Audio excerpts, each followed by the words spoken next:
SSC CGL या फिर other competitive examination के एस्पिरेंट्स के मन में मॉक टेस्ट से रिलेटेड बहुत सारे सवाल या फिर कन्फ्यूज़न होते हैं। जैसे कि उन्हें मॉक टेस्ट देना कब से स्टार्ट करना चाहिए, उन्हें मॉक टेस्ट डेली देना चाहिए, वीकली देना चाहिए या फिर मंथली देना चाहिए। उनके मॉक टेस्ट में मार्क्स इंप्रूव नहीं हो रहे हैं, तो उनके लिए उन्हें क्या करना चाहिए। मार्केट में बहुत सारे मॉक टेस्ट अवेलेबल हैं, तो उन्हें कौन सा मॉक टेस्ट चूज करना चाहिए जिससे वो सबसे बेस्ट रिजल्ट पा सकें। और ऐसे न जाने कितने सवाल एस्पिरेंट्स के मन में आते हैं। तो आइए इस वीडियो के थ्रू मैं आपके सभी सवालों का जवाब क्लियर करता हूं और मैं अपना एक्सपीरियंस शेयर करता हूं कि मैंने मॉक टेस्ट के लिए कौन सी स्ट्रैटेजी फॉलो की थी। और इस वीडियो के अंत में आपको मॉक टेस्ट से रिलेटेड वो टिप्स दूंगा जिसे अगर आप फॉलो करते हो तो आप डेफिनेटली अपने मॉक टेस्ट को टाइम लिमिट में कंप्लीट कर पाओगे और आप अपने मॉक टेस्ट में 5 से 10 मिनट का टाइम बचा सकते हो। तो चलिए शुरू करते हैं। नमस्कार दोस्तों, मेरा नाम गोल्डन कुमार है।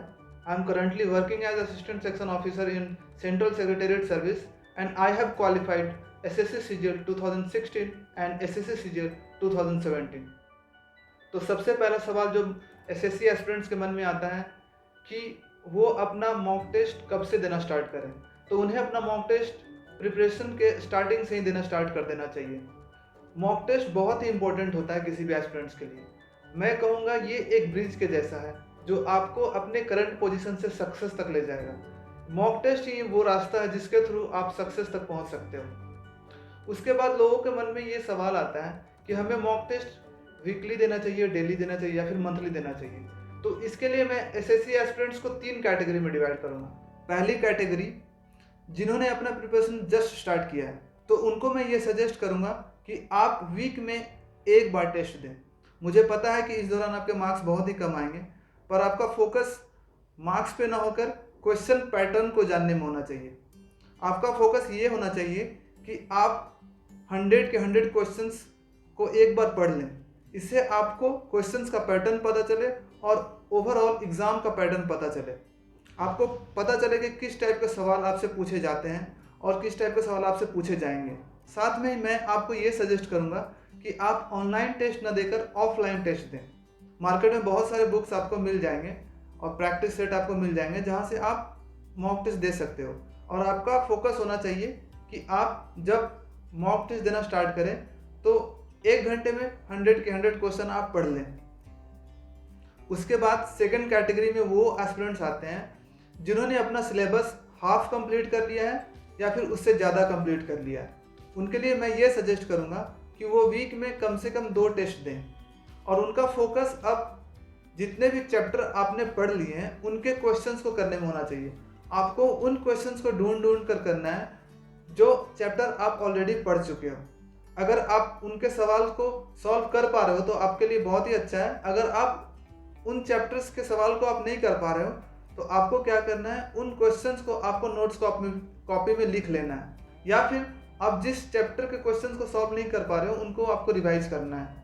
इसके बाद थर्ड कैटेगरी में वो एस्पिरेंट्स आते हैं जिन्होंने अपना सिलेबस कंप्लीट कर लिया है और जिन्होंने अपना प्रैक्टिस और रिवीजन स्टार्ट कर दिया है। उनके लिए मैं ये सजेस्ट करूँगा कि आप डेली एक मॉक टेस्ट देना स्टार्ट करें और अब आपका फोकस मैक्सिमम से मैक्सिमम मार्क्स अचीव करने में होना चाहिए।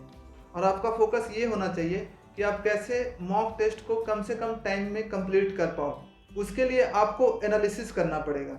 जितना इम्पोर्टेंट आपके लिए मॉक टेस्ट देना है उससे कहीं ज़्यादा इम्पोर्टेंट एक अच्छा एनालिसिस होता है। आपको ये एनालाइज करना पड़ेगा कि आप कौन से सब्जेक्ट में कितना टाइम लगा रहे हो, किस सब्जेक्ट में आप कम टाइम लगा सकते हो, आपके कौन कौन से सब्जेक्ट में कम मार्क्स आ रहे हैं, आपने जो भी टारगेट अपने लिए सेट किया होगा आप उसको कैसे अचीव कर सकते हो, आप कौन से सेक्शन में अपना मार्क्स को इम्प्रूव कर सकते हो, आप कौन से सेक्शन में कम टाइम देकर ज़्यादा मार्क्स इम्प्रूव कर सकते हो। तो ये सब आपको तभी होगा जब आप एनालिसिस स्टार्ट करोगे। और आपको अपने एनालिसिस का एक रिकॉर्ड रखना है। आपको हर मॉक टेस्ट को अपने कॉपी में नोट करना है कि आपने इस मॉक टेस्ट में कितने मार्क्स अचीव किए हैं, उसके बाद वाले में कितने अचीव किए हैं और आपका ये मार्क्स आपके जो टारगेट जो आपने सेट किया है उससे कितना कम है और आप इसे कैसे इम्प्रूव कर सकते हो। उसके बाद एक ज़रूरी काम जो आपको करना है वो है आपको एक नोट्स कॉपी बनानी है, एक थिक नोट्स कॉपी बनानी है जिसमें 4 सेक्शन बनाने हैं। मैथ्स, इंग्लिश, रीजनिंग और जीके के लिए। और आपको एनालिसिस के दौरान जितने भी क्वेश्चंस ऐसे आपको लगे जो कि इम्पोर्टेंट है और जिसे आपको रिवीजन की ज़रूरत पड़ेगी, आप उसे उस नोट्स कॉपी में लिख दें। मान लीजिए आपको मैथ्स में कुछ ऐसा क्वेश्चन मिला जो इम्पोर्टेंट है, तो आप मैथ्स के सेक्शन में लिख लें। उसके बाद आपको मान लीजिए रीजनिंग में कोई ऐसा क्वेश्चन मिला जो कि आपको लगा कि अच्छा क्वेश्चन है, ये आगे पूछा जा सकता है और इम्पोर्टेंट है, तो आप उसको रीजनिंग में लिख लें। इसी तरह क्या होगा, जब आप कुछ दिन मॉक टेस्ट दोगे और उसको अच्छे से एनालाइज करोगे, तो आपके पास एक इम्पोर्टेंट क्वेश्चंस की नोट कॉपी हो जाएगी और जो आपके लिए बहुत ही इंपॉर्टेंट होगा। इसमें सारे नए क्वेश्चंस होंगे और सारे इंपॉर्टेंट क्वेश्चन होंगे जिनको अगर आप 2-3 बार रिवाइज कर लेते हो तो आपको एक अच्छा नॉलेज हो जाएगा। इसके बाद जो एसएससी एस्पिरेंट्स के मन में सवाल आता है वो है कि उन्हें एग्ज़ाम में जाने से पहले कितने मॉक टेस्ट कंप्लीट कर लेना चाहिए। तो मेरे हिसाब से एग्ज़ाम हॉल में बैठने से पहले आपको कम से कम 100 मॉक्स कर लेना चाहिए, ताकि आपको मॉक टेस्ट देने का इतना हैबिट हो चुका हो कि जब आप एग्ज़ाम हॉल में बैठे तो आपको एग्ज़ाम का कुछ भी प्रेशर आपको फील ना हो और आप कॉन्फिडेंटली एग्ज़ाम को दे सकें। अगर आप मुझसे पूछोगे कि मैंने कितना टेस्ट दिया था, तो मैंने एसएससी सीजीएल प्री एग्जामिनेशन से पहले कम से कम 150 प्लस मॉक टेस्ट दिए थे। उसके बाद एसएससी सीजीएल एस्पिरेंट्स के मन में ये सवाल आता है, उनके मार्क्स इंप्रूव नहीं कर पा रहे हैं मॉक टेस्ट में, उन्हें क्या करना चाहिए।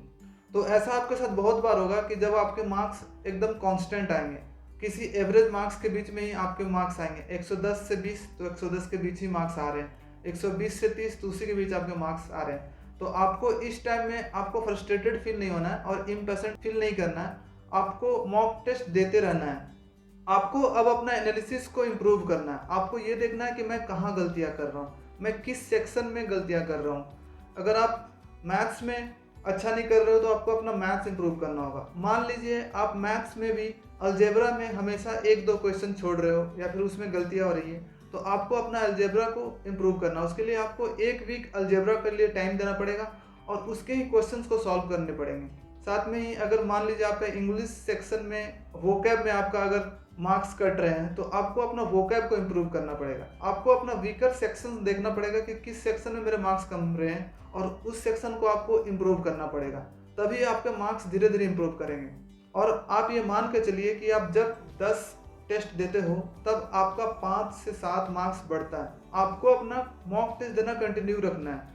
आप ऐसे देखोगे कि जैसे जैसे आप मॉक टेस्ट देते जा रहे हो तो 10 से 15 मॉक टेस्ट देने के बाद आपके मार्क्स कुछ इंप्रूव करेंगे। फिर आप जब 10 से 15 मॉक टेस्ट और दोगे तो आपके मार्क्स और कुछ इंप्रूव करेंगे।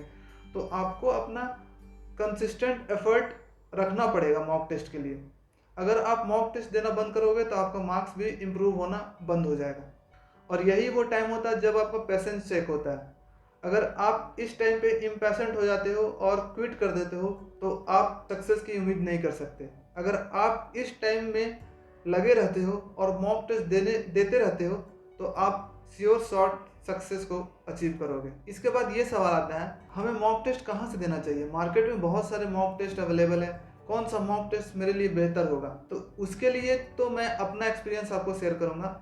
मुझे बहुत सारे मॉक टेस्ट के बारे में आइडिया नहीं है कौन कैसा है, बट मैं आपको वो सजेस्ट करूंगा जो मैंने दिया था, और वो है textbook.com। मैंने textbook.com से सारे मॉक टेस्ट दिए थे।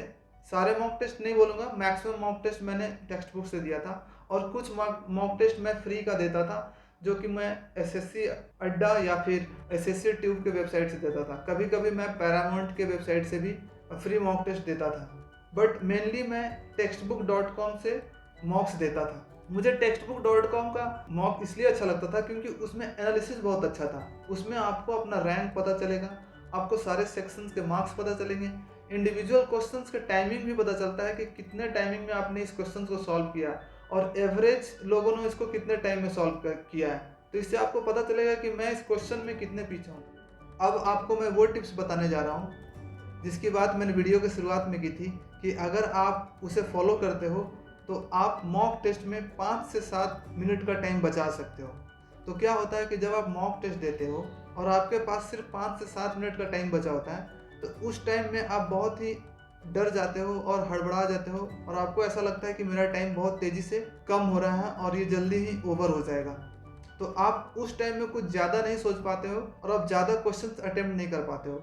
अगर आप उस टाइम में मैथ्स सॉल्व करते रहोगे तो आपके बहुत ही कम क्वेश्चन बनेंगे और ऐसा हो सकता है कि आप गलत भी क्वेश्चन सॉल्व कर जाओ। तो मैं उसी का ट्रिक आपको बताने जा रहा हूँ कि आप उस टाइम को कैसे यूटिलाइज कर सकते हो। इसके लिए आपको लास्ट में जीके के क्वेश्चंस को अटेम्प्ट करने हैं। जो लास्ट के 5 से 7 मिनट बचा हो उसमें आपको जीके अटेम्प्ट करना है, क्योंकि जीके में आपको दिमाग नहीं लगाना है। आपको ये नहीं सोचना है कि कौन सा थ्योरम लगेगा, कौन सा थ्योरी इसमें अप्लाई होगा, कौन सा रूल्स इसमें अप्लाई होगा। आपको जस्ट अगर आपको क्वेश्चंस आते हैं तो आप टिक करोगे, अगर आपको वो क्वेश्चंस नहीं आते हैं तो आप उसे छोड़ दोगे। सबसे पहले आपको अटेम्प्ट करना है रीजनिंग, उसके बाद करना है इंग्लिश, उसके बाद करना है मैथ्स और उसके बाद करना है जीएस। इससे आपको क्या होगा कि लास्ट का टाइम आपका यूटिलाइज हो जाएगा और आप उस टाइम में नर्वस भी नहीं होंगे और आपको जितने सवाल आएंगे जस्ट आप कंप्लीट कर सकते हो। अगर आप इस सीक्वेंस को फॉलो करोगे तो आप 5 से 7 मिनट बचा लोगे। तो that's all from my side. ये कुछ क्वेरीज थी जो कि एसएससी एस्पिरेंट्स के मन में आती हैं और मैंने अपने एक्सपीरियंस से इसे सॉल्व करने की कोशिश की है। अगर फिर भी आपके मन में कुछ क्वेरीज हैं मॉक टेस्ट से रिलेटेड तो आप कमेंट बॉक्स में लिख सकते हो और मैं डेफिनेटली उसका आपको जवाब दूंगा। तो अगर आपको ये वीडियो अच्छा लगा हो तो प्लीज़ आप लाइक एंड सब्सक्राइब कर दें। एंड अगर आपको ये लगता हो कि ये वीडियो किसी और के लिए भी यूज़फुल हो सकता है तो आप शेयर करना ना भूलें। Thank you so much for watching.